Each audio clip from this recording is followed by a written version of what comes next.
दिल्लीतलं CJP आंदोलन आणि त्यानंतर जेन्झीचा इतका उदो का होतोय, काय नेमकी कारण आहेत पाहूयात.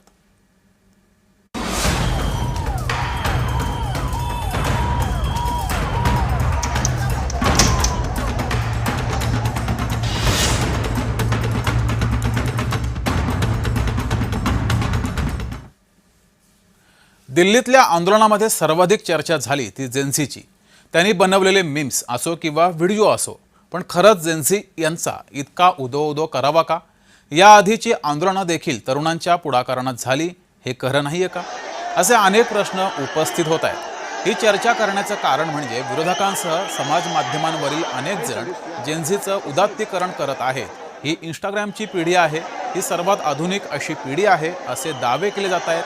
त्यात फारसं तथ्य नाही आहे, कारण प्रत्येक काळातील तरुण पिढी तेव्हाच नवीन तंत्रज्ञान वापरण्यात पुढे असतेच.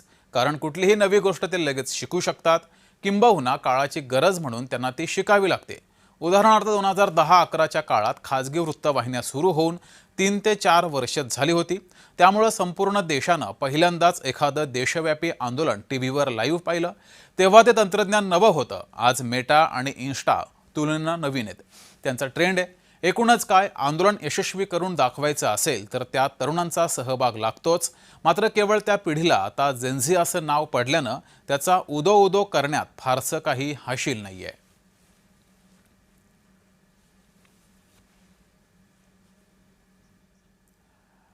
नेमकं वास्तव काय आहे ते पाहूयात. आज जी मुलं मुली 15 ते 29 वर्षांची आहेत त्यांना जेन्झी असं म्हणतात. स्मार्टफोन आले तेव्हा ही पिढी मोठी होत होती, त्यामुळे तंत्रज्ञान वापरणं त्यांना सोपं जात आहे. देशात आजपर्यंत झालेल्या आंदोलनात तरुणांचाच पुढाकार हा कायम राहिलाय. आणीबाणी विरोधात लढणारे मोदी, जेटली, सुषमा स्वराज, लालू यादव, नितीश कुमार हे सर्व तेव्हा विद्यार्थी नेतेच होते. 1990 मध्ये मंडल आयोग शिफारसी विरोधातील आंदोलन हे तरुणांचंच होतं. त्यामुळे जेन्झीचं हे आंदोलन पहिलं नाहीये. 2010-11 मध्ये लोकपाल आंदोलन तरुणांच्या सहभागानंच यशस्वी झालं. अण्णा आंदोलनामध्ये लाईव्ह बातम्या आणि फेसबुकचा वापर अधिक झाला. आत्ताच्या आंदोलनात इंस्टाग्रामचा वापर जास्त झालाय. त्या काळातील तरुण पिढी ते तंत्रज्ञान वापरत असतेच, त्यात नवल असं काहीही नाहीये. तरुण पिढी नेहमीच अधिक आक्रमक असते, हे या आधीच्या प्रत्येक आंदोलनामध्ये पाहिलंय. त्यांच्यावर जबाबदाऱ्या कमी असतात, तसंच भूतकाळाचं ओझं नसतं.